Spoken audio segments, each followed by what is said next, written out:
Sometimes, the smallest act of kindness can change everything. Sometimes, one simple choice ripples out in ways we never see coming. Clay Tabor was just a lonely old mountain man living up in Widow's Hollow, keeping to himself for 3 long winters. When a starving woman appeared at his door through the snow, he gave her his last piece of bread without thinking twice. She vanished into the wilderness, and Clay figured that was the end of it. A week later, he heard rumbling outside his cabin. Clay stepped onto his porch and couldn't believe what he saw. 200 people stood there, all armed, all looking right at him. They hadn't come to fight. They'd come because of what he'd done for that woman. What happened next would change Clay's life forever. But how does one loaf of bread bring 200 strangers to your door? Before we jump back in, tell us where you're tuning in from, and if this story touches you, make sure you're subscribed, because tomorrow I've saved something extra, special for you. Clay Tabor's hands were steady as he skinned the rabbit, the same hands that once held his father's worn leather journal filled with decades of mountain wisdom. The trapping guide had been passed down through 3 generations of Tabor men, each adding their own notes in faded ink about wind patterns, animal behavior, and the secrets of surviving where civilization feared to tread. Clay had memorized every page, but he still kept it close, wrapped in oiled cloth beside his bunk. The cabin sat like a weathered sentinel against the pine-covered slopes of Widow's Hollow, 3 miles up from where the last logging road surrendered to wilderness. Clay had built it with his own hands 7 years ago, using timber he'd felled himself and stones he'd hauled from the creek bed. Every board, every chink of mortar, every iron nail driven true, it was his fortress against a world that had taken too much from him. He'd come to this place carrying nothing but his father's journal, a Springfield rifle, and memories he'd rather forget. The war had ended for most folks, but it kept playing in Clay's head like a broken music box, the same terrible tune, repeating until he thought he might go mad from it. Up here, the only sounds were wind through timber and water over stone. Up here he could breathe. The morning routine never varied. Before dawn, Clay would check his trap lines, following paths he'd worn smooth through 3 winters of solitude. He knew every fallen log, every deer trail, every place where the creek ran shallow enough to cross without soaking his boots. By full light, he'd be back at the cabin, preparing whatever the mountain had provided, rabbit, squirrel, sometimes a grouse if he was lucky. He lived by the seasons as his grandfather had taught him. Spring meant fishing the swollen creek and gathering early greens. Summer brought berry picking and the hard work of cutting firewood for the months ahead. Fall was for hunting and smoking. Meat, building stores that would see him through the lean times. Winter meant hunkering down with his books and his thoughts, rationing supplies and waiting for the world to thaw. The nearest neighbor lived 15 miles down the mountain, and Clay hadn't spoken to him in 2 years. The last time anyone had climbed up to Widow's Hollow was when Deputy Marshal Johnson made the trek to inform Clay that his brother Thomas had died in a railroad accident back in Kansas. Clay had thanked the man politely and offered him coffee, but he'd felt nothing. The war had burned that capacity right out of him. He'd learned to find peace in small things, the way morning mist rose from the creek, the perfect silence that came after fresh snowfall, the satisfaction of a clean shot when hunting, quick and merciful. These simple truths had replaced the complexity of human relationships, and Clay had convinced himself he was content with the trade. But contentment was a fragile thing, and it shattered. The evening that woman came walking out of the storm, Clay had been reading by lamplight, working his way through a book of Robert Burns' poetry he'd found in his father's things. The wind was howling something fierce, driving snow against the windows hard enough to rattle the glass. He almost missed the sound of knocking over the storm's fury. When he opened the door, she stood there, like something conjured from the blizzard itself, thin as a rail, with hollow cheeks and eyes that held too much sorrow for someone who couldn't have been more than 30. Her dress was patched in a dozen places, and he could see her ribs through the worn fabric. Snow clung to her dark hair like a widow's veil. "Please," she said, and her voice was barely a whisper. "I'm sorry to trouble you, mister, but I've been walking since yesterday and I—" She swayed on her feet, and Clay caught her elbow before she could fall. He should have been suspicious. Nobody traveled these mountains alone, especially not in a storm that could kill a man in an hour. But looking at her face, Clay saw something that cut right through his careful isolation, desperation so pure it couldn't be faked. "Come in," he said, stepping aside. "Get yourself by the fire." She moved like someone afraid the offer might be withdrawn, settling gingerly into the chair closest to the hearth. Clay poured hot coffee from the pot he kept warm on the stove and pressed the cup into her hands. She wrapped her fingers around it like it was salvation itself. "When did you last eat?" he asked. Her eyes filled with tears. "Day before yesterday. Maybe longer. I lose track." It was all he had until he could get down to Johnson's trading post next week, but the woman looked like she might blow away in the next gust of wind. He cut thick slices and spread them with preserves his neighbor's wife had traded for a rabbit skin. She ate like someone who'd forgotten what food tasted like, slow and reverent, tears streaming down her face with each bite. Clay busied himself banking the fire and checking the windows, giving her privacy for her hunger and her grief. "I can't pay you," she said when she'd finished. "I've got nothing left to give. Didn't ask for payment. You don't understand. I've got to get to Mercy Falls before—" Her voice broke. "My little girl, she's sick, and the doctor there, he might—" She covered her face with her hands. Clay knew better than to ask for details. People's sorrows were their own business. He made up a bed for her in the corner farthest from his own, using clean blankets he'd been saving. She protested weakly, but exhaustion won, and soon she was sleeping the deep sleep of someone who'd been running on empty for too long. In the morning, she was gone. No note, no goodbye, just boot prints in the snow leading east toward the lower valleys. Clay found himself staring at those tracks long. After they'd filled in with fresh snowfall, he told himself it was for the best. He'd done his Christian duty, fed someone in need, and now life could return to its proper order. But something had shifted in those few hours. The cabin felt different, somehow larger and emptier at the same time. He caught himself listening for sounds that never came, and setting out 2 cups before remembering he was alone. For a week, Clay tried to settle back into his routines. He checked his traps, chopped wood, read his books by the fire. But the woman's face kept returning to him, the desperate hope in her eyes when she'd mentioned the doctor in Mercy Falls, the way she'd cried over that simple meal. He found himself wondering if she'd made it, if her child was all right, if his small kindness had meant anything at all. The answer came on a Tuesday morning, 8 days after the storm. Clay woke to a sound he'd never heard before, a low, rhythmic thrumming that seemed to come from the earth itself. He dressed quickly and stepped onto his porch, expecting to see a rock slide or maybe a herd of elk moving through the valley.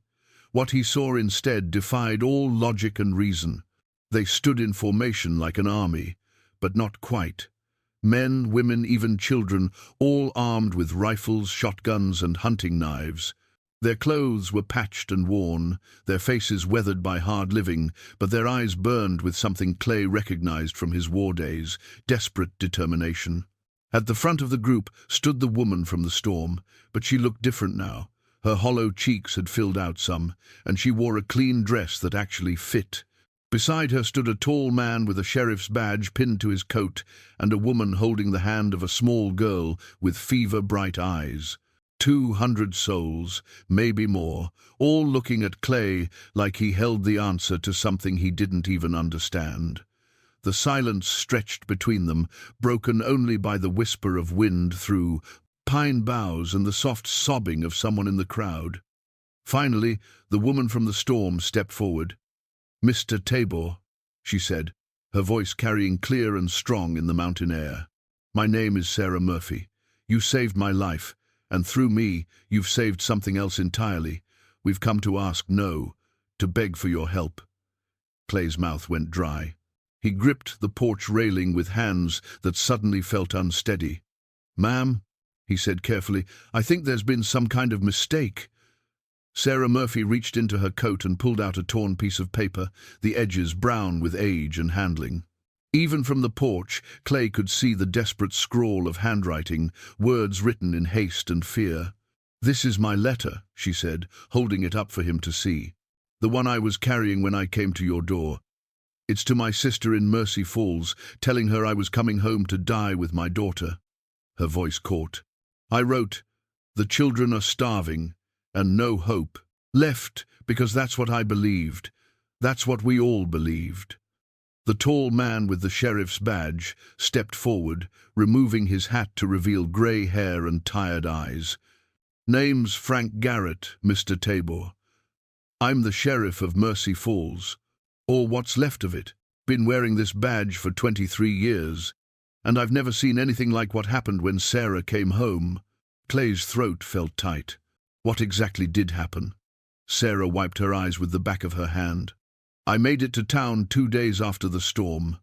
Barely alive, but I made it. My little Emma," she gestured to the girl beside the woman in the crowd. She was burning with fever, hadn't opened her eyes in 3 days.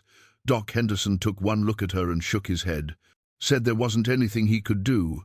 "But then," Sheriff Garrett continued, "Sarah started telling everyone about you. About how a stranger up in the mountains had given her his last bread without asking for anything in return. About how you'd looked at her like she mattered, like she was worth saving." A woman in the crowd called out, her voice shaking with emotion. "My husband had been drinking again, Mr. Tabor, spending what little money we had on whiskey while our boy went hungry." But when Sarah told her story, something changed in Tom's eyes. "He threw away that bottle and hasn't touched a drop since." Another voice joined in, an elderly man leaning heavily on a walking stick. "I'd given up, son. Lost my farm to debt collectors. Lost my wife to the fever. Was planning to walk into the woods and not come back. But Sarah's story made me remember what it felt like to believe in decency again." Clay gripped the porch railing harder, feeling the weight of all those eyes on him. "I don't understand. I gave a hungry woman some bread. That's what any decent person would do."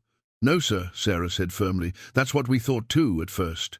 But then we started talking to each other, really talking for the first time in years. And we realized something terrible." She looked back at the crowd, drawing strength from their presence. "We'd forgotten how to be kind to each other. We'd been so busy surviving, so afraid of losing what little we had, that we'd stopped seeing each other as human beings." Sheriff Garrett nodded grimly. "Mercy Falls is dying, Mr. Tabor. Has been for 5 years now, ever since the mine played out and the railroad moved their station 20 miles south. Folks started leaving, then the shops closed, then the bank. Those of us who stayed, we turned inward, every family for itself. The children were the worst off," added the woman holding Emma's hand. Sarah's sister, Clay realized. Going to bed hungry while neighbors hoarded food. Getting sick while we argued over who should pay for medicine. We were killing our own community with selfishness. Sarah stepped closer to the porch, her torn letter still clutched in her hand. "But your kindness, it was like striking flint to tinder. When I told them what you'd done, people started remembering what they'd forgotten. Mrs. Chen shared her last jar of preserves with the Williamson family. Old Pete fixed the Hendersons' roof without being asked. Children started playing together again instead of eyeing each other like competition." "Within 3 days," Sheriff Garrett said, his voice filled with wonder, "we had more community than we'd seen in 5 years. People sharing food, sharing labor, sharing hope.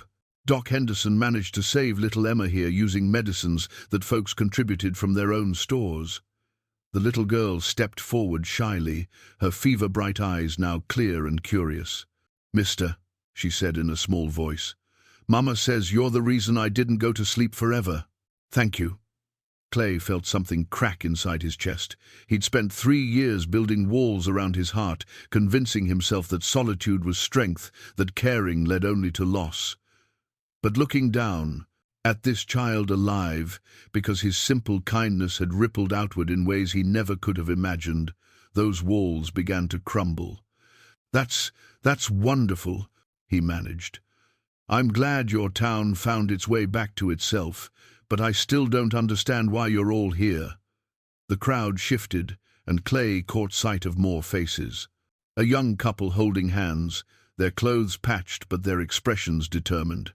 A group of teenage boys who should have been surly and distant, but instead stood respectfully with their parents. An old woman who reminded him painfully of his own grandmother, her eyes bright with hope he hadn't seen in too many years. Sarah folded the torn letter carefully and tucked it back into her coat. "We're here because Mercy Falls is still dying, Mr. Tabor. Oh, we've found our hearts again, and that's a precious thing. But kindness doesn't fill empty bellies or fix broken roofs or bring back the jobs we lost. We need more than good intentions. We need a leader," Sheriff Garrett said bluntly. "Someone who understands survival, someone who can teach us to be self-sufficient, someone who's proven he puts others before himself." Clay shook his head, backing toward his cabin door. "I'm not a leader. I'm just a man who wants to be left alone." "Sir," called out a voice from the middle of the crowd, a man with work-calloused hands and desperate eyes. "I've got 5 children and no work. My oldest boy is talking about joining the railroad gangs down south, dangerous work that kills more men than it employs. My wife cries herself to sleep every night because she can't feed our baby properly." Another voice joined in. "My father's dying, Mr. Tabor. We can't afford to send him to the city for proper care, and Doc Henderson's doing what he can, but it's not enough. He needs medicine we can't buy, and treatment we can't provide. The bank's threatening to foreclose on what's left of our businesses," added a woman in a worn but clean dress. "We've got maybe 2 months before they take everything and force us to scatter to the winds." Sarah stepped onto the bottom step of Clay's porch. "We've tried everything else, Mr. Tabor.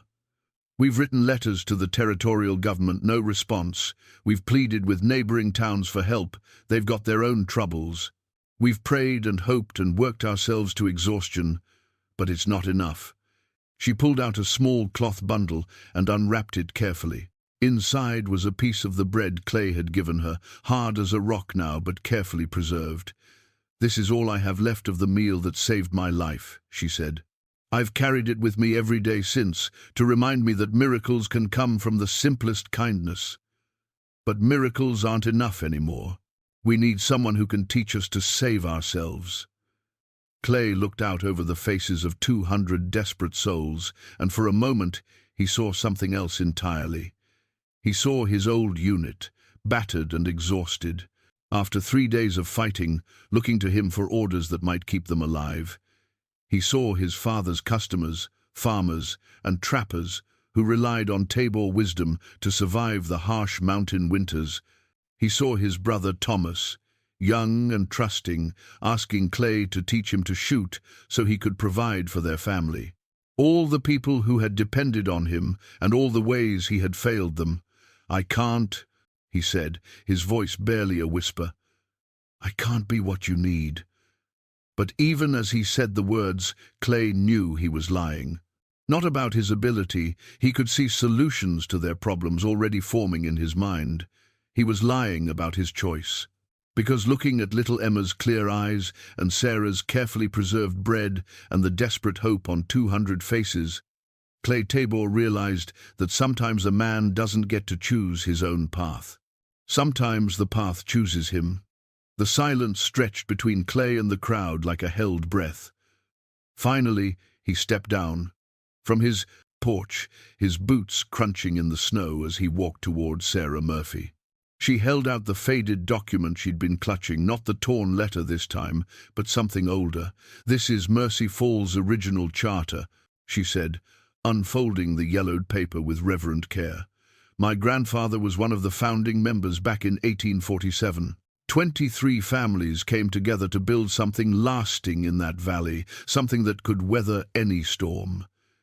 Clay studied the document, noting the careful handwriting and the signatures at the bottom, names like Murphy, Henderson, Chen, Garrett. What happened to that vision? Sheriff Garrett stepped forward, his weathered face grim. Same thing that happens to most dreams, I suppose. Time wore it down.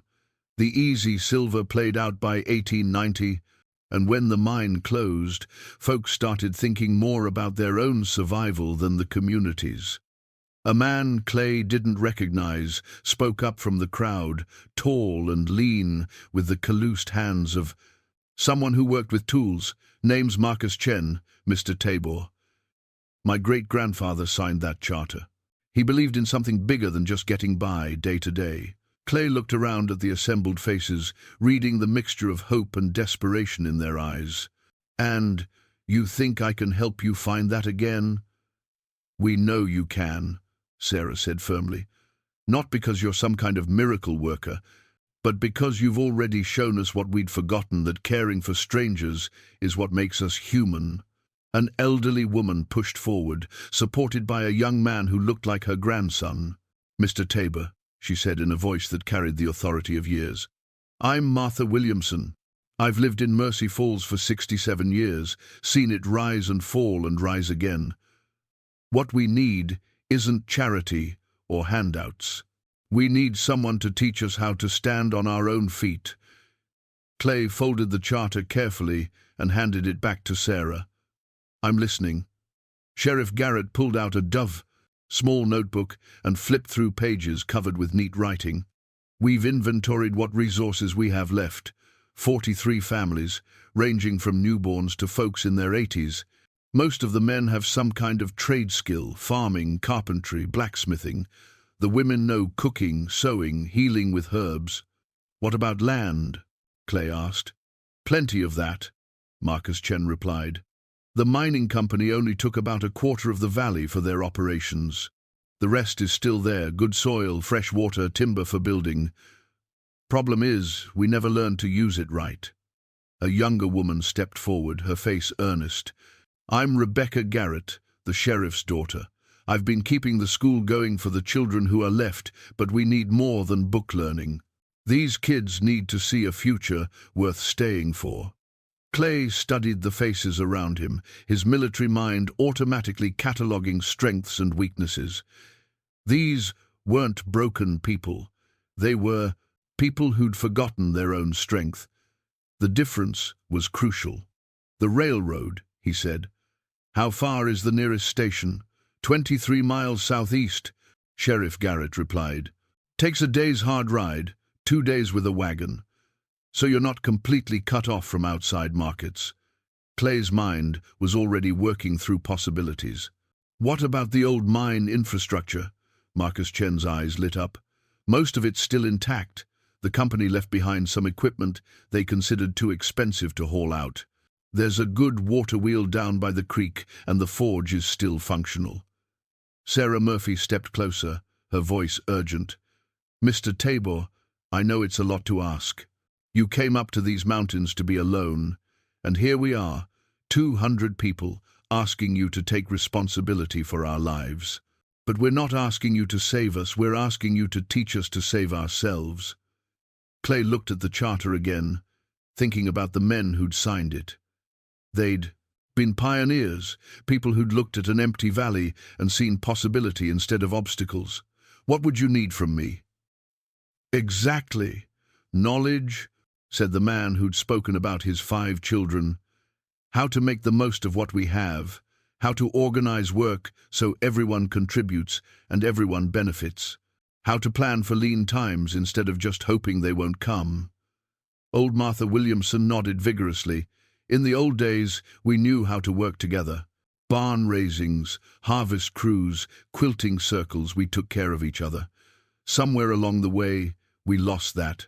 We lost our identity, Rebecca Garrett added. When the mine closed, it felt like the town's reason for existing died with it. But that charter, it wasn't about mining. It was about people choosing to build something together. Clay felt the weight of all those eyes on him. The hope and desperation mixed together in a way that reminded him painfully of war councils, where men's lives hung on the decisions he made. The difference was that this time the stakes weren't about winning or losing a battle. They were about whether a community would live or die. "I'm not a saint," he said finally. "I came up here because I was tired of people depending on me, tired of making decisions that affected other folks' lives." "What makes you think I won't let you down the way I've let down others?" Sarah Murphy's voice was steady as granite. "Because you gave me your last bread without knowing who I was or what I could give you in return. Because when you had every reason to turn me away, you chose kindness instead. That's not the action of a man who lets people down. That's the action of a man who puts others before himself." The crowd murmured agreement, and Clay saw heads nodding throughout the group. He realized they weren't seeing him as he saw himself as a man running from responsibility and failure. They were seeing him as he used to be, before the war and the losses had convinced him that caring was a luxury he couldn't afford. Sheriff Garrett stepped forward, his badge catching the morning light. "We're not asking for a permanent commitment, Mr. Tabor. Just come down to Mercy Falls with us. Look at what we're dealing with, meet the families, see if there's anything you can teach us. A week, maybe 2. If you decide we're beyond help, you can come back to your mountain with our blessing." Clay looked up at his cabin, at the smoke rising from the chimney and the peace he'd found in solitude. Then he looked at little Emma, healthy now because his kindness had inspired her community to care for her properly. At Sarah Murphy, strong again because people had remembered how to help each other. At 200 faces that had journeyed up a mountain because they believed in the power of human decency. "1 week," he said, and felt something shift in his chest like a door opening after being barred for too long.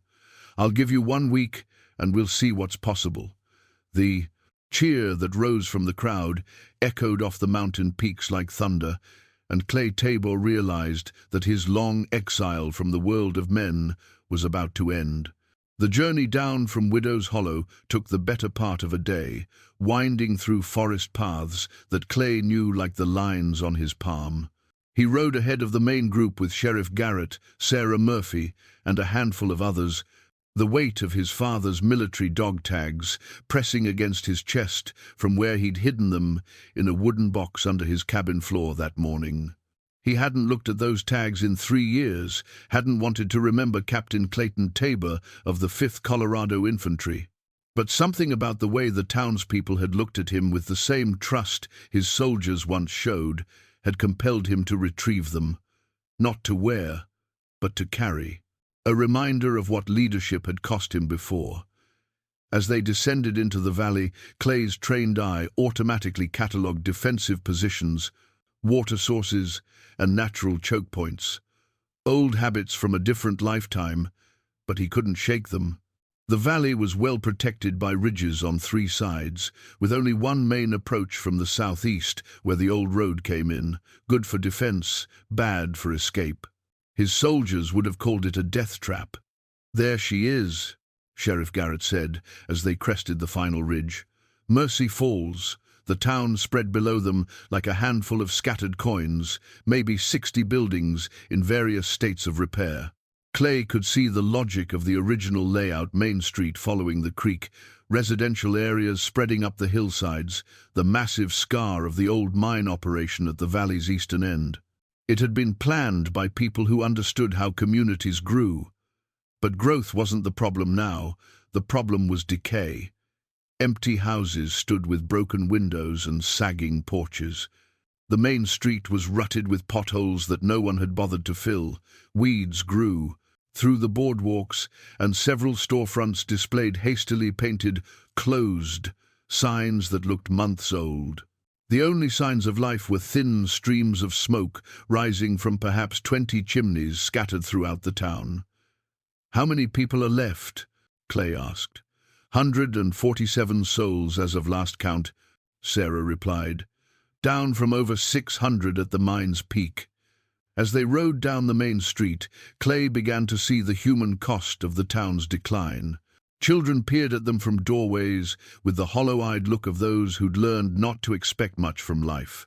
A group of men sat on the steps of what had once been the general store, their posture speaking of idleness, born from desperation rather than choice. But Clay also saw signs of the recent change Sarah had described. A woman was hanging freshly washed clothes on a line, and she waved cheerfully at the approaching group. Two teenage boys were working together to repair a fence, their laughter carrying on the autumn air. An elderly man was tending a small garden plot with the careful attention of someone who understood the value of every potato.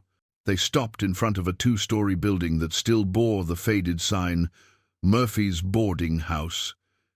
Sarah dismounted and turned to Clay with visible pride. "This was my grandmother's place," she said. "I've been trying to keep it running, but with so few travelers." She shrugged. "Still, it's warm, and the roof doesn't leak much." Clay studied the building with a practiced eye. Good bones, solid construction, but in need of basic maintenance. Like everything else in Mercy Falls, it was dying from neglect rather than any fundamental flaw.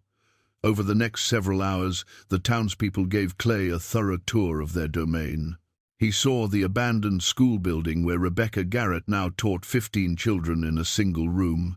He visited the church where Reverend Walsh still held services for a congregation that had dwindled from over 200 to barely 30.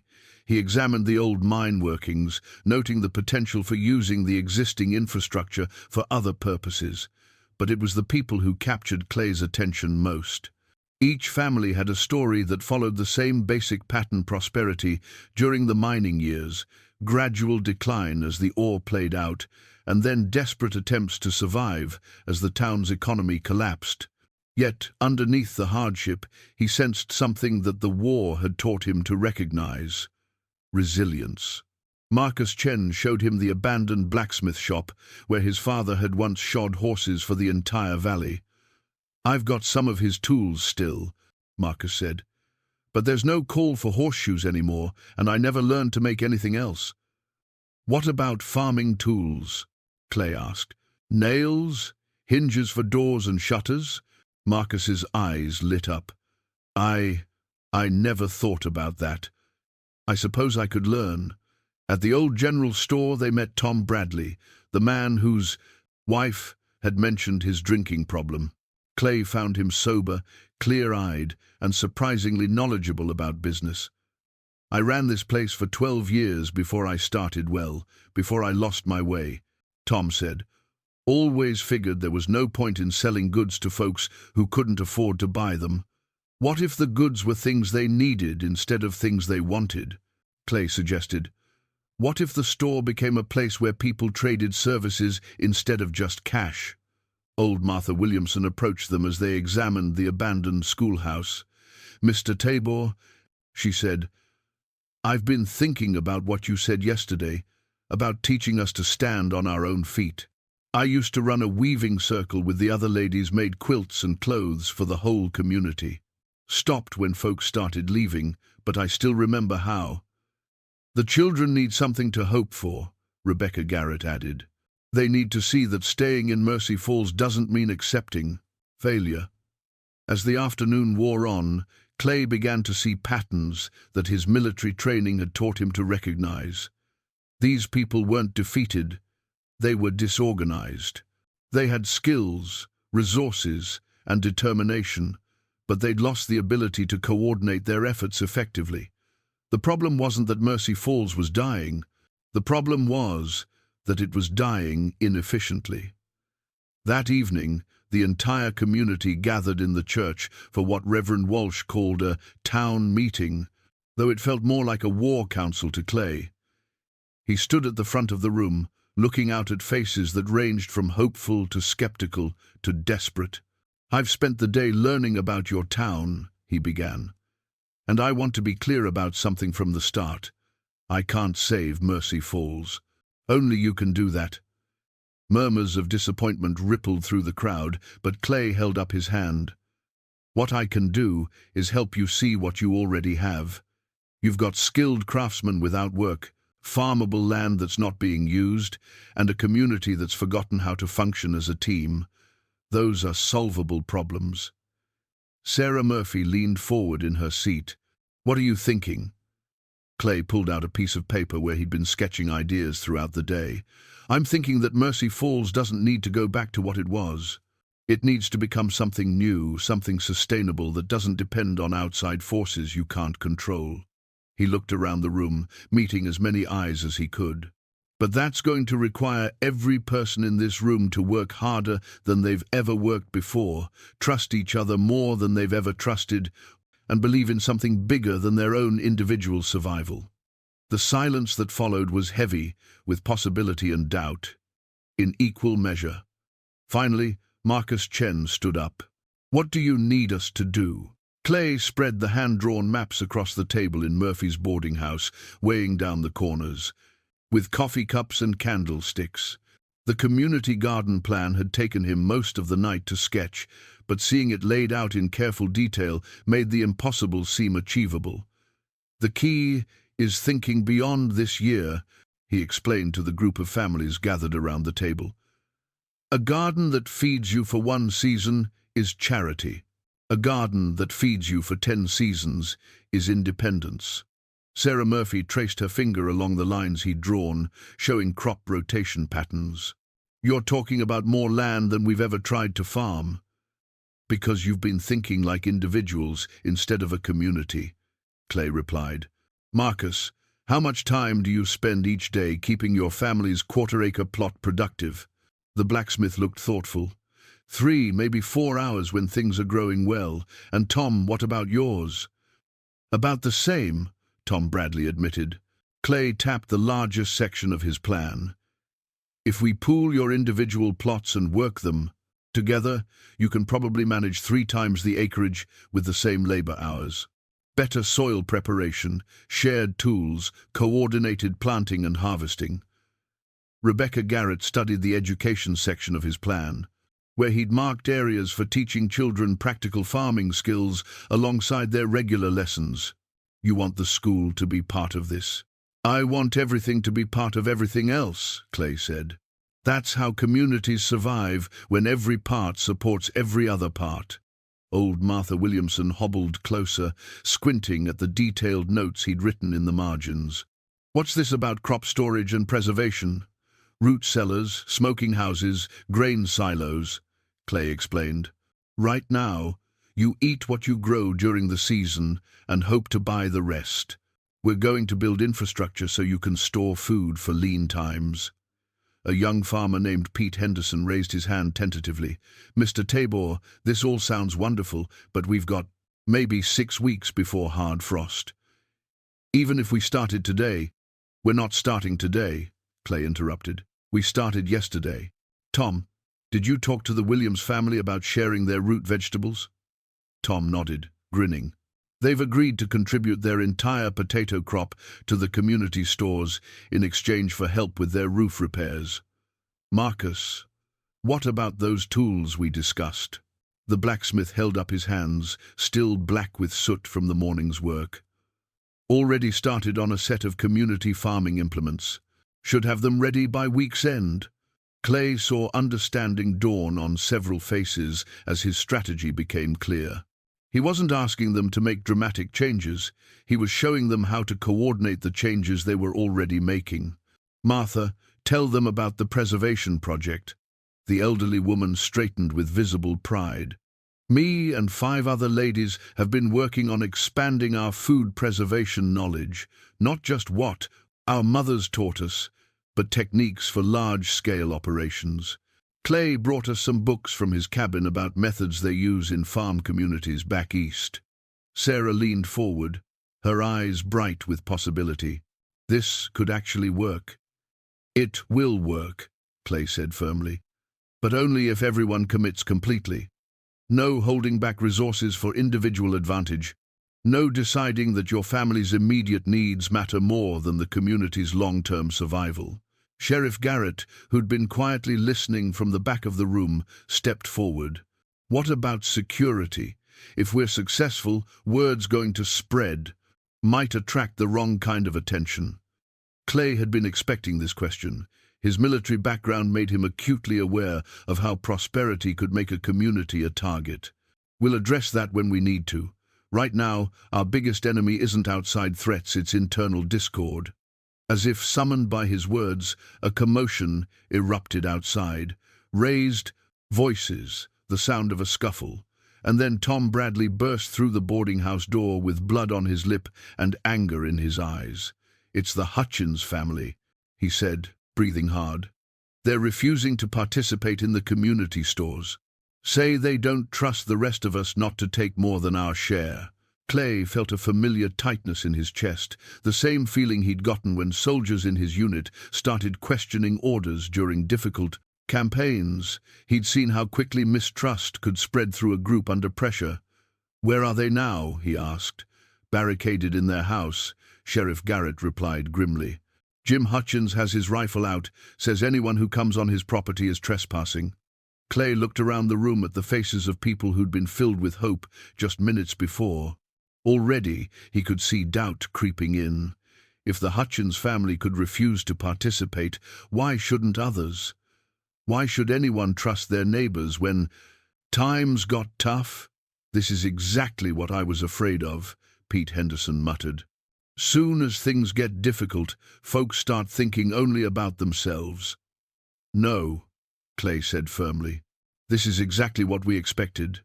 He rolled up his garden plans and headed for the door. "Sarah, bring that charter your grandfather signed. The rest of you, come along if you want to see how communities really get built." The walk to the Hutchins property took 10 minutes, long enough for word to spread throughout Mercy Falls. By the time they arrived at the modest farmhouse on the edge of town, half the community had gathered in the yard. Clay could feel the tension crackling between the two groups, those who supported the community plan and those who sympathized with the Hutchins family's suspicion. Jim Hutchins stood on his porch with a rifle across his arms, his wife and 2 teenage sons flanked behind him. He was a lean, weathered man in his 50s, with the hard eyes of someone who'd learned not to trust easily. "I've got nothing against you personally, Tabor," Hutchins called out. "But I've heard grand speeches before. When the mine closed, the company made all kinds of promises about taking care of folks. When the territorial government sent their representative, he promised state aid that never came. I'm not putting my family's survival in the hands of another stranger with big ideas."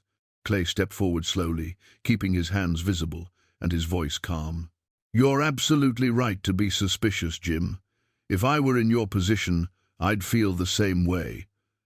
The unexpected agreement seemed to catch Hutchins off guard. "Then you understand why we're staying out of this?" "I understand why you want to," Clay replied, "but I don't think you can afford to." He gestured to the assembled crowd. "Look around you, Jim. These aren't strangers making promises. These are your neighbors making commitments. Sarah Murphy there, she vouched for you when you needed credit at the store during the bad winter 3 years ago. Marcus Chen's father shod your horses for 15 years and never once overcharged you. These people have already proven they'll help you when times get tough." Jim's grip on his rifle tightened. "And when times get really tough? When there's not enough food to go around, or when outside troubles come calling, you think they'll risk their own families for mine?" Clay felt the weight of his hidden dog tags against his chest, remembering another time when frightened men had needed to trust each other to survive. "I think they'll do what people do when they've got something worth protecting. They'll fight for it together." He pulled out Sarah's charter and held it up so everyone could see. "Your grandfather signed this document, Jim. Right there, Joseph Hutchins, one of the original founders of Mercy Falls. He believed in something bigger than individual survival." "My grandfather was a fool," Jim said harshly. "Trusted the wrong people and lost everything." "Your grandfather was a pioneer," Clay replied. "And pioneers always take risks that seem foolish to people who've forgotten how to hope." The silence stretched between them like a held breath, broken only by the whisper of wind through the valley and the distant sound of water flowing over stones. The old mining equipment sat like the bones of a dead giant in the eastern section of the valley, rusted and abandoned but still carrying the promise of resurrection. Clay ran his hands along the massive gear assembly of the main hoist, feeling the solid construction beneath years of neglect. With the right restoration, this machinery could power more than just mineral extraction. Most folks figured this was all worthless when the company pulled out, Marcus Chen said, wiping his hands on an oil-stained rag. But you're seeing something different, aren't you? Clay nodded, his engineer's eye cataloguing possibilities. Water power from the creek, gear ratios that could run sawmills, grain mills, even textile equipment. Your ancestors built this to last, and it's barely scratched the surface of what it could do. Over the past week, the community had rallied around his restoration project with an enthusiasm that surprised even Clay. The confrontation with Jim Hutchins had ended better than expected, not with full conversion, but with grudging agreement to observe and evaluate. Sometimes that was the best you could hope for from suspicious men. Sarah Murphy climbed down from the platform where she'd been examining the hoist controls. Rebecca thinks she could use the smaller building there for expanded school programs, hands-on learning about mechanics and engineering. Good thinking, Clay replied. Children should understand how things work, not just accept them as mysteries. But even as he spoke, Clay felt the familiar weight of his hidden past pressing against his chest. The community was beginning to depend on him in ways that brought back memories he'd tried to bury. Late at night, lying in Sarah's boarding house, he'd catch himself listening for the sound of approaching riders, planning defensive positions, calculating how many armed men it would take to overrun the valley. Old habits from a different lifetime, but he couldn't shake them. Clay, Sarah called from across the work area. There's something we need to discuss. He followed her to a quiet spot beside the creek, away from the sound of hammering and the chatter of workers. Her expression was serious, almost worried. People are talking, she said without preamble. Good talk, mostly about how you seem to know exactly what needs doing, how you can look at a problem and see solutions nobody else thought of. But there are questions too. Clay felt his stomach tighten. What kind of questions? About where you learned to organize people so effectively, about why you understand defensive positions and supply logistics better than most sheriffs, about the way you automatically take command in crisis situations. Sarah studied his face carefully. Frank Garrett thinks you have military experience, extensive military experience. The truth sat between them like a loaded gun. Clay could deflect, change the subject, or tell her just enough to satisfy curiosity without revealing the whole story. But looking at Sarah's honest face, he realized he was tired of carrying the weight alone. I was an officer in the 5th Colorado Infantry during the war, he said quietly. Captain Clayton Tabor, if you want the formal title. Led men in some battles you probably heard about, and quite a few you didn't. Sarah nodded slowly.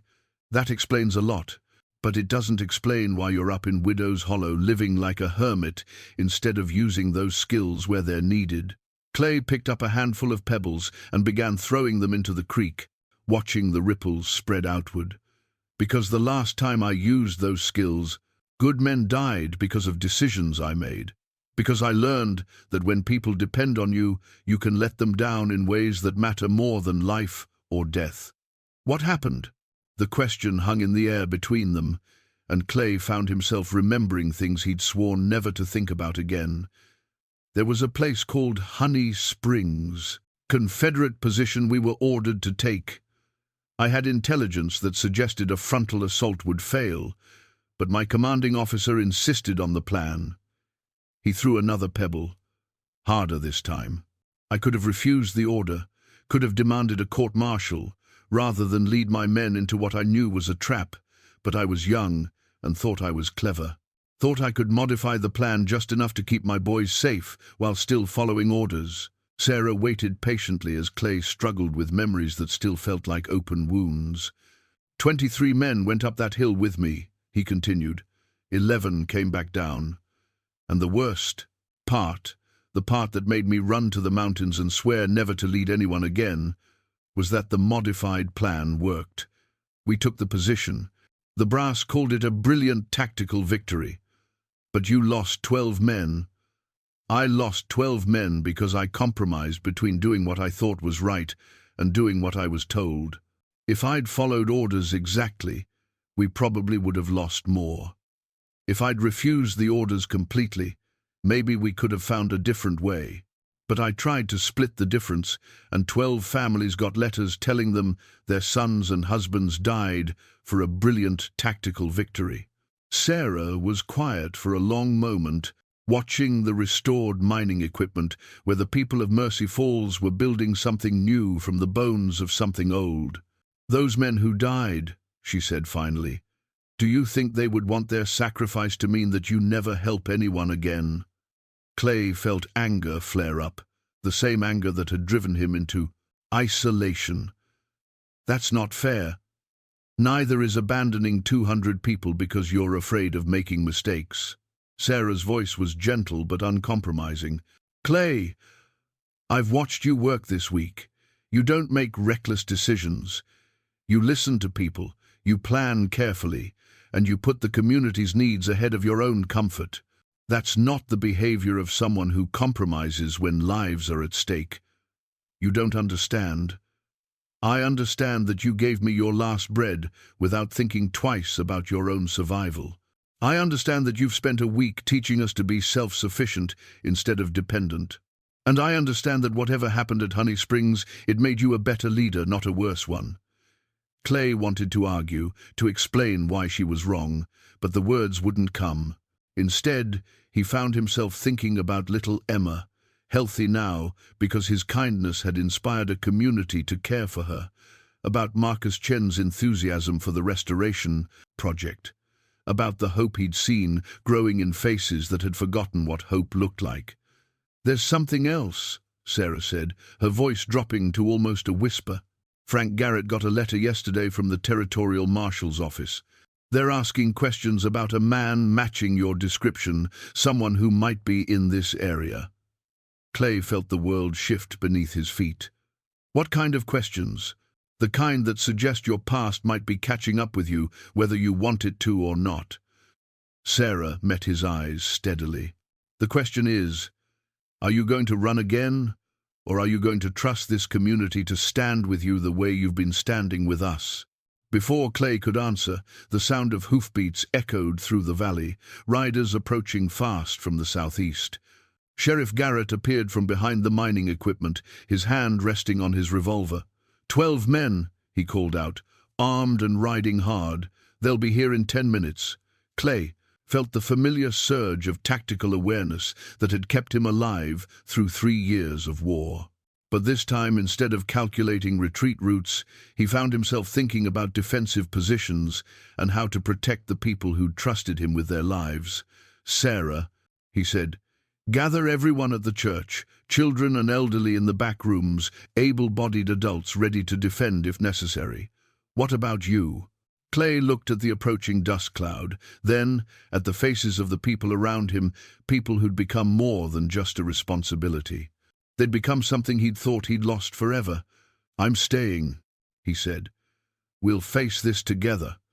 The riders pulled up in a cloud of dust and leather, their horses lathered from hard travel. Clay positioned himself in front of the church where the townspeople had gathered, his hand resting casually near his sidearm. But as the dust settled and he got a clear look at the lead rider, his blood turned to ice. The man dismounting from the black stallion was someone Clay had hoped never to see again. Colonel James Morrison, his former commanding officer. Older now, with silver threading through his dark beard, but unmistakably the same man who'd ordered the assault on Honey Springs 7 years ago. Behind Morrison rode 11 soldiers in civilian clothes, but Clay's trained eye caught the military bearing, the identical saddles, the way they positioned themselves in a protective formation. This wasn't a chance encounter. Morrison removed his hat and walked forward with the measured pace of a man accustomed to having others wait for his convenience. "Captain Tabor," he said, his voice carrying the same tone of casual authority that had haunted Clay's nightmares. "Or should I say, the famous Clayton Tabor, the ghost of Glorietta Pass." A murmur ran through the crowd behind Clay. He heard Sarah's sharp intake of breath, saw Sheriff Garrett's hand move toward his weapon. But it was the look of recognition, and something close to awe on Marcus Chen's face that told Clay his secret was about to become very public knowledge.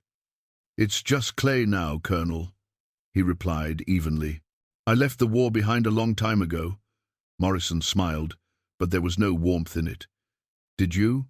Because from what I hear, you've been doing a remarkable job of organizing this little community, teaching them tactics, planning defenses, turning them into quite the efficient operation." He gestured at the restored mining equipment and the obvious signs of coordinated work throughout the valley. "Looks very much like the work of the most brilliant tactical mind I ever had the privilege to command." From the crowd, old Martha Williamson's voice rang out clear and strong. "Mister, I don't know who you think you're talking to, but Clay Tabor is the man who saved this town. He's no ghost. He's the most decent human being any of us have ever known." Morrison's smile widened. "Oh, Mrs. Williamson, and you're on our land without invitation. Mrs. Williamson, I think there are some things about your decent human being that you might find interesting." Morrison reached into his coat and pulled out a yellowed wanted poster, unfolding it with theatrical precision. Clay's stomach dropped as he saw his own face staring back at him, younger, harder, with the cold eyes of a man who'd seen too much killing. But it wasn't a wanted poster in the traditional sense. Across the top, in official military typography, were the words, "Reward for information, leading to the whereabouts of Captain Clayton Tabor, Medal of Honor recipient, presumed dead in action." The silence that followed was deafening. Sarah Murphy pushed through the crowd until she stood beside Clay. "What is this supposed to mean?" Morrison's voice took on the tone of a man delivering a prepared speech. "It means, Miss Murphy, that your Clay Tabor is actually one of the most decorated war heroes in United States military history. The ghost of Glorieta Pass, the man who held a Confederate regiment for 3 days with 40 men and a broken artillery piece. The officer who saved 600 civilians at Wagon Mound by orchestrating the most brilliant tactical retreat in the annals of frontier warfare." Clay felt the world spinning around him. "Morrison, what are you doing?" "I'm recruiting you, Captain." Morrison folded the poster carefully and tucked it back into his coat. "The United States Army has a problem that requires your particular expertise. I told you I'm done with the war." "The war's done, Captain." "This is something new." Morrison gestured to his men, and one of them brought forward a leather satchel. "We've got Apache war parties cutting a bloody swath through New Mexico territory. 3 settlements wiped out in the past 2 months, 2 cavalry patrols destroyed, and every conventional military response has failed." Clay shook his head firmly. "Find someone else." "There is no one else with your record against irregular forces. And frankly, after what happened to the Patterson family last week, women and children, Captain, we're running out of time to be selective." The words hit Clay like a physical blow. Images of Honey Springs flashed through his mind, the screaming, the blood, the look in his sergeant's eyes as he died because Clay had tried to thread the needle between duty and conscience. "I won't do it," he said. Morrison nodded as if he'd expected this response. "I thought you might feel that way, which is why I brought along some additional incentive." He gestured again, and another rider dismounted.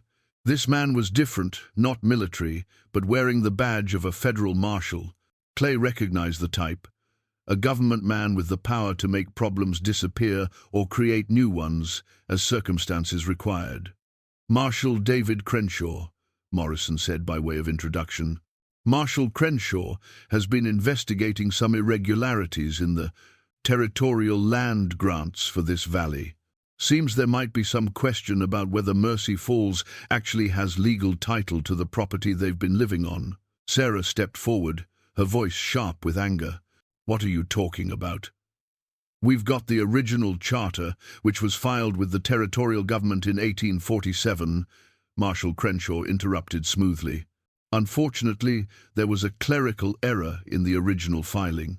The boundaries were never properly surveyed, and according to our current records, This entire valley reverts to federal ownership if the original settlers can't prove continuous beneficial use. Clay felt rage building in his chest, the same cold fury that had carried him through the worst battles of the war. And I suppose this beneficial use can only be proven through some bureaucratic process that would take years and cost more money than these people have. Exactly, Morrison said. Unless, of course, they happen to have a federally recognized war hero willing to vouch for their community's strategic value to territorial defense. Someone with the authority to declare this a vital frontier settlement under military protection. The trap was elegant in its simplicity. Clay could walk away and let Morrison destroy everything these people had built, or he could accept a commission that would inevitably lead to more death, more impossible choices, more nights lying awake wondering if the men who died because of his orders had families who still wondered why they'd never come home. "You bastard," he said quietly. "I prefer to think of myself as pragmatic," Morrison replied.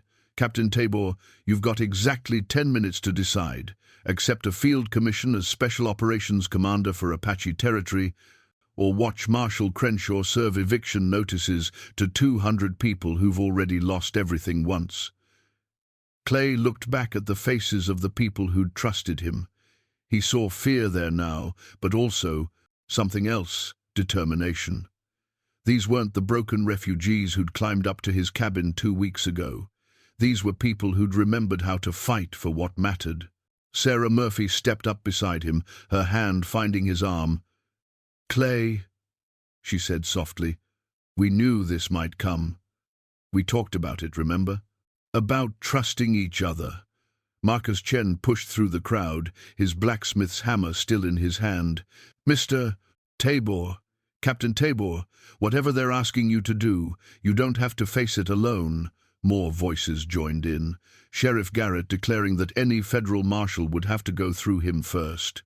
Rebecca Garrett saying the children needed their teacher and protector. Old Martha Williamson announcing that she'd lived through territorial bureaucrats before and wasn't impressed. Even Jim Hutchins, suspicious Jim Hutchins, who'd barricaded himself in his house rather than trust the community plan, stepped forward with his rifle across his arms. "Don't know much about military matters," he said, "but I know when a man's being railroaded. You helped us find our backbone, Tabor. Time we returned the favor." Clay felt something crack open inside his chest, something that had been frozen since Honey Springs. These people weren't his soldiers to command, they were his community to protect. And maybe, just maybe, that made all the difference. He turned back to Morrison with a smile that held no warmth whatsoever. "Colonel," he said, "I think you misunderstood something fundamental about the situation here." "Did I?" "Yes. You seem to think I'm the same man who took orders from you 7 years ago."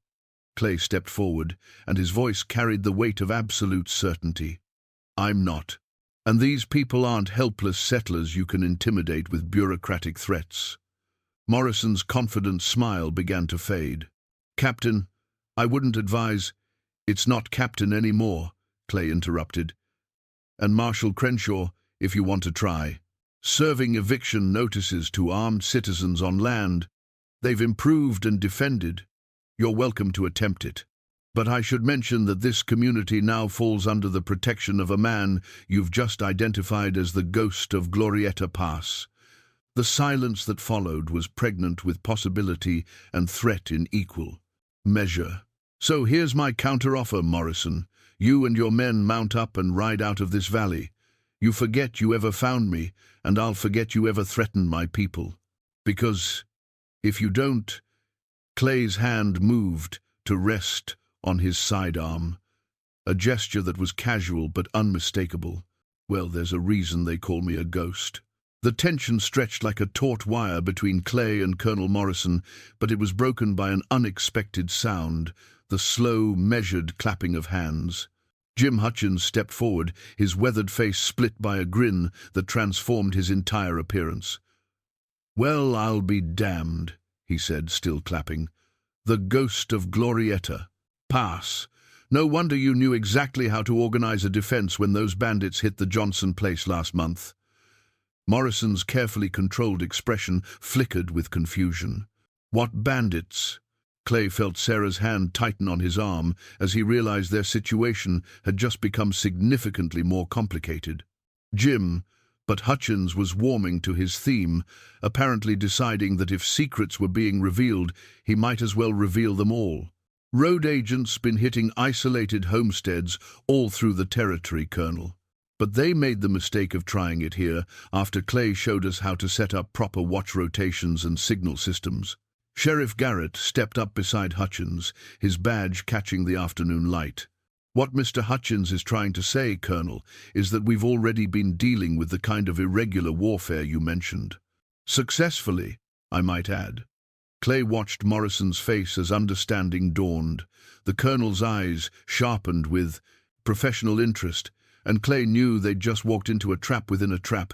Interesting, Morrison said slowly.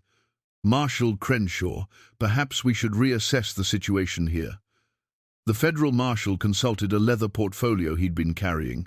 According to territorial law, any community that can demonstrate active defense against hostile forces may qualify for provisional federal protection status, which would make the land grant question moot, Morrison added with satisfaction. Captain Tabor, it seems you've been conducting military operations, whether you admitted it or not. Clay felt the walls closing in. Every success, every improvement he'd helped bring to Mercy Falls was being twisted into evidence that he was already doing the job Morrison wanted him to do. Defending your home isn't military operations. It is when you're doing it with tactical precision against organized criminal forces.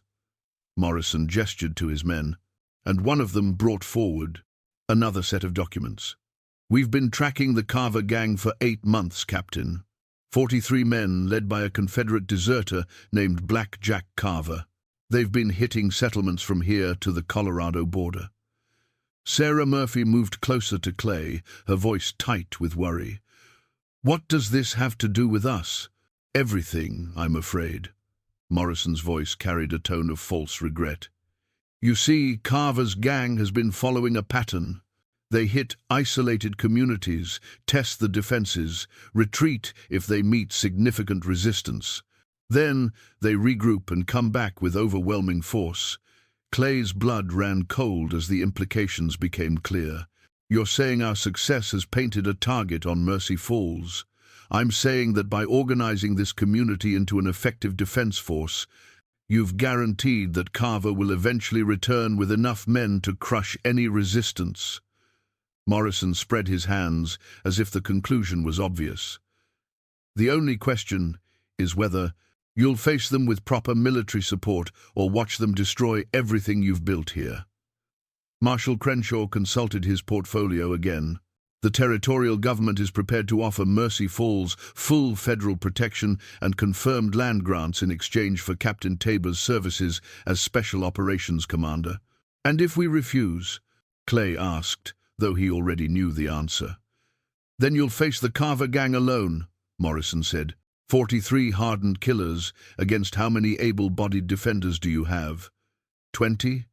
25? Clay looked around at the faces of his adopted community. He saw determination there, but also fear. These people had just learned that their newfound security had made them targets for something far worse than territorial bureaucrats.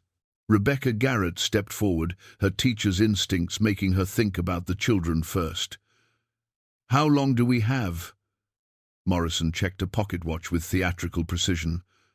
Our scouts report Carver's gang massing at Devil's Canyon, about 30 miles southeast. They'll move at first light tomorrow.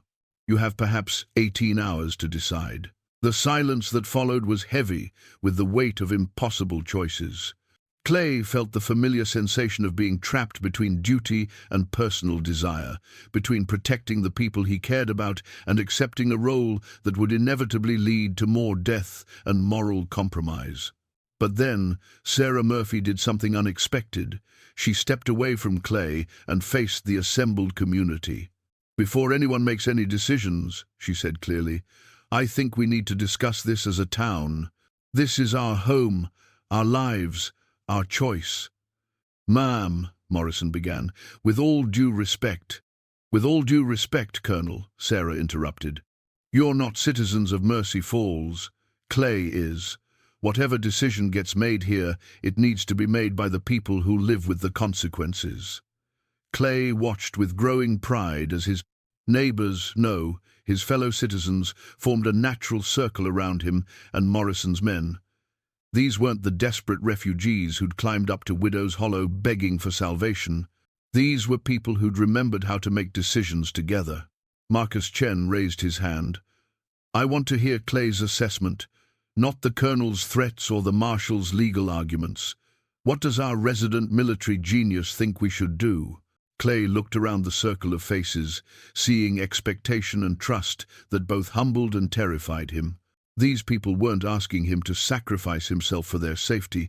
They were asking him to help them figure out how to survive together. "Tactically," he said slowly, "Morrison's right about the numbers. If Carver brings 40 men against our 25, we'll lose. But there are other factors to consider." He walked to the center of the circle, his mind automatically shifting into the planning mode that had kept his soldiers alive through impossible odds. "We know this terrain better than they do. We have prepared defensive positions. And most importantly, we're fighting for our homes while they're fighting for profit." Tom Bradley stepped forward. "What about the federal protection the Colonel's offering?" "It comes with strings attached," Clay replied. "If I accept Morrison's commission, I'll be required to leave Mercy Falls to fight Apache. The federal protection would mean soldiers stationed here, military law, and probably the end of the community we've built." Old Martha Williamson hobbled closer to the center of the circle. "Seems to me we've got three choices: run, surrender our independence for government protection, or fight." "Those are the options," Clay agreed. Jim Hutchins spoke up from his position at the edge of the circle. "I've been thinking about what you said earlier, Tabor, about my grandfather being a pioneer instead of a fool. Pioneers don't run from trouble. They face it and figure out how to overcome it." "Are you saying you want to fight?" Sarah asked. "I'm saying I want to remain free," Hutchins replied. "And sometimes freedom requires fighting." Sheriff Garrett cleared his throat. "Before we make any decisions, I think we need to understand exactly what we'd be facing. Clay, what would it take to defend Mercy Falls successfully?" Clay closed his eyes for a moment, letting his tactical mind work through the problem. When he opened them again, he saw Morrison watching him with professional interest. "First, we'd need to improve our defensive positions significantly.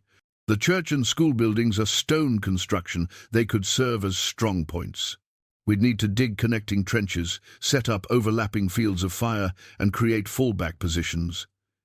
He gestured toward the mining equipment. "Second, we'd use our advantages. The restored hoist machinery could be rigged as a weapon, drop mining equipment on attackers trying to come up the main approach. The creek gives us water, but more importantly, it gives us a natural obstacle that channels enemy movement." "What about ammunition and weapons?" Marcus asked. "We've got hunting rifles and shotguns, but we'd need more ammunition than any of us have on hand.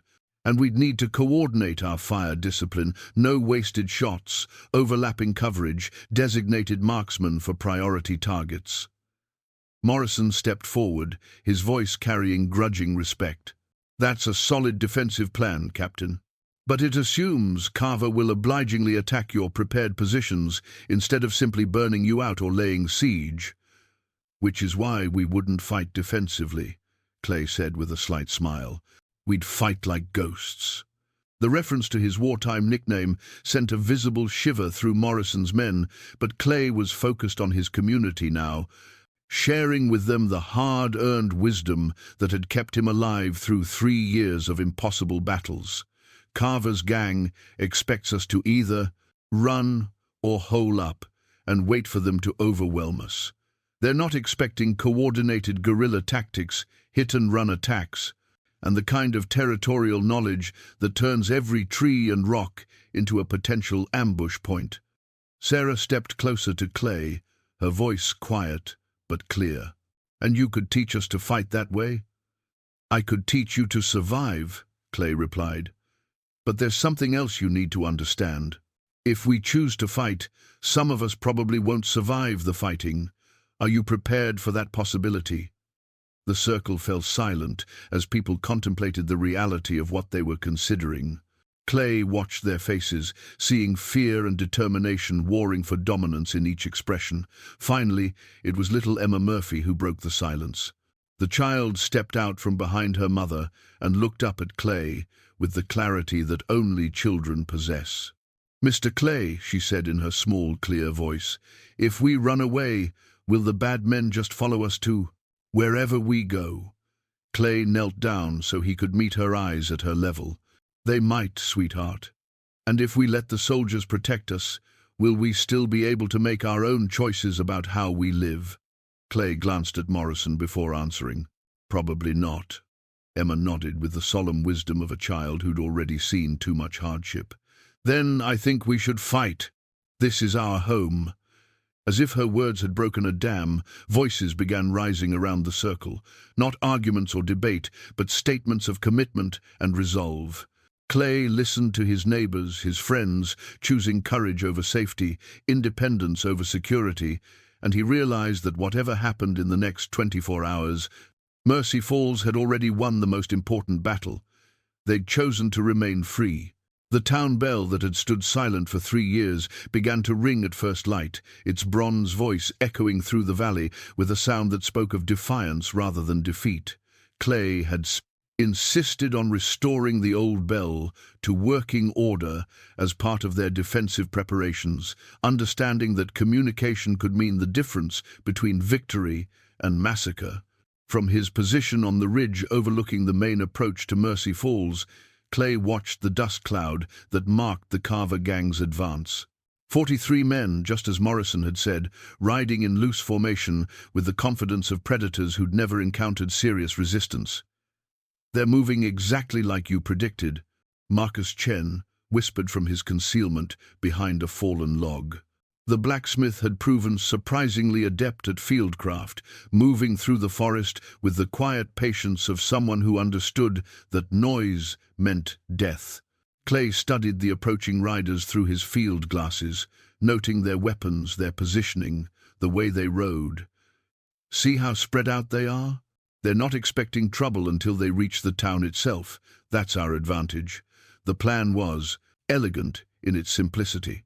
Instead of waiting in the town for a siege they couldn't win, Clay had positioned his defenders throughout the approaches to Mercy Falls. Small teams of 2 or 3 people, armed with the best rifles the community possessed, would hit the gang from multiple directions as they moved through the narrow valley. "Remember," Clay said quietly to Marcus and Tom Bradley, who comprised his first firing team, "we're not trying to win a battle. We're trying to make them think twice about the cost of victory." The town bell rang again, 2 long peals, followed by 3 short ones. Sarah Murphy's signal that the southern approach was clear and the gang was committed to the main route through the valley. Clay felt the familiar tightness in his chest that always preceded combat, but this time it was different. At Honey Springs, he'd been fighting for abstractions, territorial integrity, military objectives, political goals that meant nothing to the men who bled and died for them. Here, he was fighting for people he'd shared meals with, children he'd taught to read, friends who'd trusted him with their lives, not because they had to, but because they chose to. "First shots go to Tom," he whispered. "Marcus, you take the second rider from the left. I'll handle the leader. Remember 1 shot, then move to secondary positions immediately." Through his glasses, Clay could see Blackjack Carver himself leading the group. A big man with a cavalry saber hanging from his saddle and the bearing of someone accustomed to being the most dangerous person in any room. But dangerous men often made the mistake of assuming their reputation was armor enough. "Range?" Marcus asked. 200 yards and closing." Clay settled his rifle against his shoulder, feeling the familiar weight of precision machinery designed for the single purpose of ending human life. "Tom, you ready?" "Ready as I'll ever be," Tom replied, his voice steady despite the circumstances. Clay watched Carver's gang ride into the killing zone, noting their casual alertness. They were professionals, but they were professionals who'd grown comfortable with weak opposition. That comfort was about to become their weakness. Fire! 3 rifle shots cracked almost simultaneously, their reports echoing off the valley walls like thunder. Clay's bullet took Carver in the shoulder, spinning him from his saddle. Tom's shot dropped one of the lieutenant types from his horse, while Marcus's round sent another rider tumbling into the dust. The gang's reaction was immediate and predictable. They wheeled toward the source of the gunfire, spurring their horses up the slope in a charge meant to overwhelm the shooters with speed and fury. But by the time they reached the first position, Clay and his team were already moving to their secondary firing points 50 yards to the east. The town bell rang again, 4 short peals that meant the second phase of the plan was in motion. From concealed positions throughout the valley, more rifles began speaking. Not a concentrated volley that would reveal all their positions at once, but scattered, carefully timed shots that made the gang think they were surrounded by a much larger force. Sheriff Garrett's voice carried across the valley from his position near the creek. "You boys picked the wrong town to rob. Mercy Falls don't take kindly to visitors with bad intentions." That was Jim Hutchins, his voice full of the grim satisfaction of a man who'd finally found something worth fighting for. Clay watched through his glasses as confusion began to spread through the gang's ranks. Instead of the handful of frightened settlers they'd expected, they were facing coordinated resistance from defenders who knew every tree, every rock, every fold in the ground that could conceal a rifle barrel. Carver himself had regained his feet and was trying to rally his men, his voice carrying clearly in the mountain air. "It's a trick! There can't be more than 20 of them. Form up and charge the town." But fear was a contagious thing, and several of Carver's men were already looking toward the mouth of the valley as if calculating retreat routes. Clay smiled grimly. This was the crucial moment when the gang would either break and run or commit fully to overwhelming the town by sheer force of numbers. The town bell rang once more, one long, sustained toll that meant all positions prepare for final assault. Clay chambered another round and settled his rifle against his shoulder. "Here they come, boys. Make every shot count." Black Jack Carver's charge up the main street of Mercy Falls was met not with panicked flight, but with something he'd never encountered before: organized, disciplined resistance that turned every building into a fortress and every window into a gun port. Clay had positioned himself in the bell tower of the church, giving him a commanding view of the entire battlefield.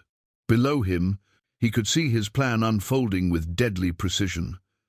The gang had taken the bait, committing all their remaining forces to a frontal assault on what they thought was a defenseless town. They were wrong. Sarah Murphy's voice rang out clear and strong from the schoolhouse. "For Emma, for all our children." Her rifle spoke, and another rider tumbled from his horse. From the restored mining equipment, Marcus Chen triggered the mechanism they'd rigged the night before.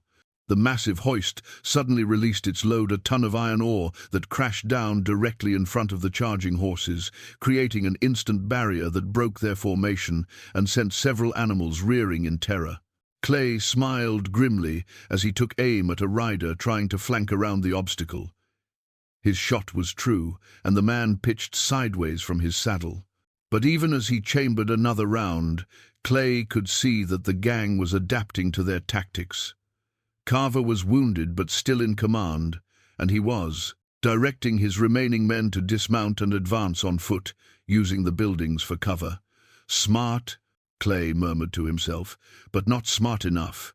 He rang the bell, twice the signal for Phase 3. Throughout the town, defenders began falling back to predetermined secondary positions. To Carver's men, it would look like retreat. In reality, it was the beginning of the trap within the trap that Clay had spent the night preparing.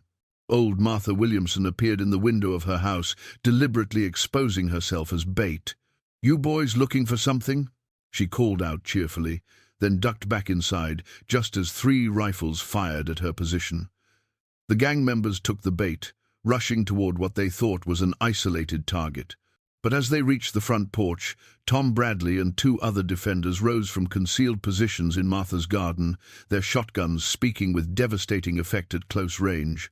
Similar scenes played out throughout Mercy Falls as Carver's gang found themselves drawn into a maze of crossfire and carefully planned ambushes. Every apparent weakness was a strength in disguise. Every retreat was actually an advance to a better position. Clay continued to coordinate from the bell tower, ringing different combinations to direct his defenders' movements. But as he watched the battle unfold below, he realized that something unexpected was happening. His neighbors weren't just following his tactical plan, they were improving on it, adapting to circumstances with the kind of initiative and courage that couldn't be taught. Rebecca Garrett had turned her schoolhouse into a medical station, treating wounded defenders while simultaneously maintaining covering fire through the windows. Sheriff Garrett was moving between positions like a veteran sergeant, encouraging the newer fighters and coordinating ammunition distribution. Even Jim Hutchins had abandoned his assigned position to help defend the Murphy boarding house when he saw it was being overwhelmed. This wasn't just military tactics anymore. This was a community fighting for its survival with every skill and strength it possessed. Carver himself appeared in the street below the church, his cavalry saber gleaming in his hand as he looked up at the bell tower. "Tabor," he shouted. "I know you're up there, the ghost of Glorietta Pass. Come down and face me like a man." Clay could have shot him easily from his elevated position, but something in Carver's challenge resonated with him. This wasn't just about tactics anymore, it was about the kind of man he chose to be, the kind of leader his community deserved. He slung his rifle across his shoulder and began climbing down from the bell tower. "Clay, no!" Sarah's voice called from across the street. "It's a trap!" But Clay had seen something in Carver's eyes that Sarah hadn't: desperation.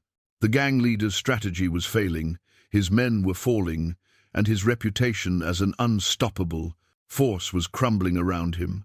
This challenge wasn't tactical, it was personal. Clay stepped out of the church and walked slowly down the main street, his hand resting casually near his sidearm. Around him, the sounds of battle faded as both sides paused to watch the confrontation between their leaders. "You cost me 20 good men," Carver said, his wounded shoulder obviously paining him. "You cost yourself 20 good men when you chose to prey on innocent people," Clay replied calmly. Carver's hand moved toward his pistol. "Let's see if the ghost of Glorietta Pass is as fast as they say." But before either man could draw, the most unexpected thing happened. A piece of bread, hard, stale, carefully preserved, landed in the dust between them. Sarah Murphy stepped out from behind a nearby building, holding the remainder of the loaf that Clay had given her weeks ago. "This is what started it all," she said clearly, her voice carrying to every person in the street. "One act of kindness.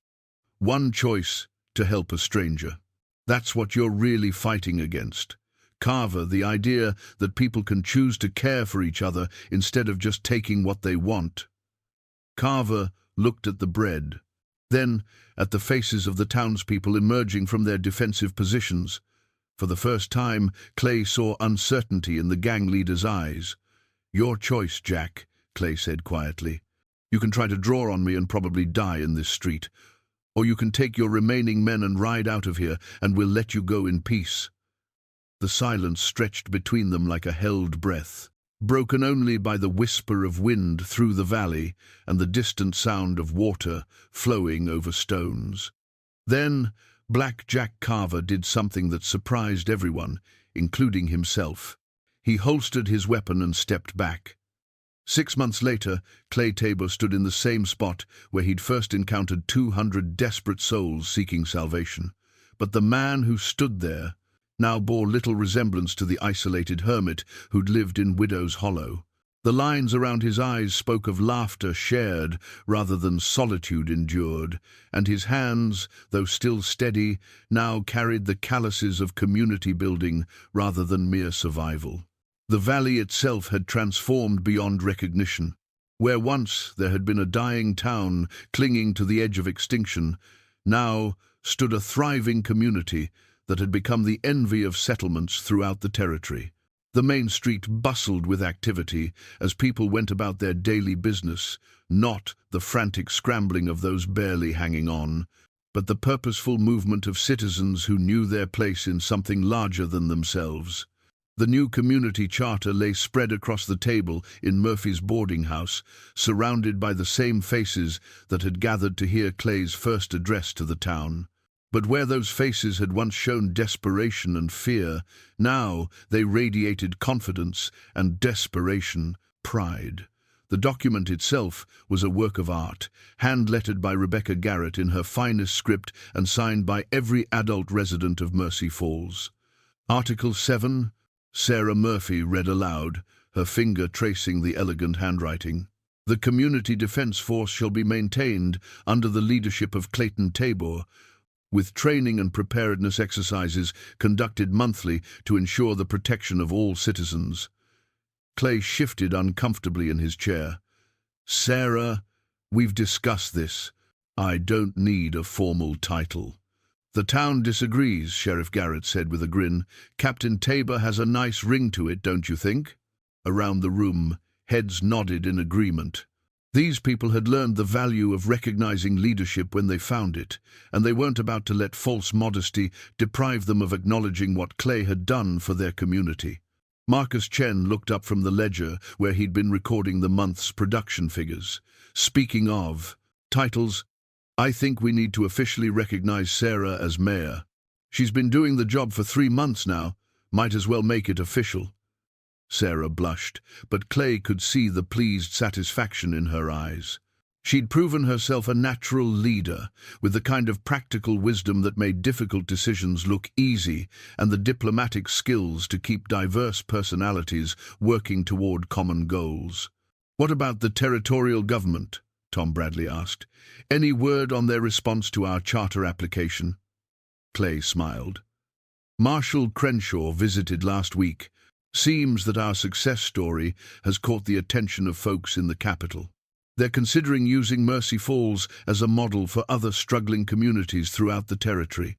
The irony wasn't lost on anyone in the room. The same government officials who'd threatened them with eviction 6 months ago were now asking for advice on community development.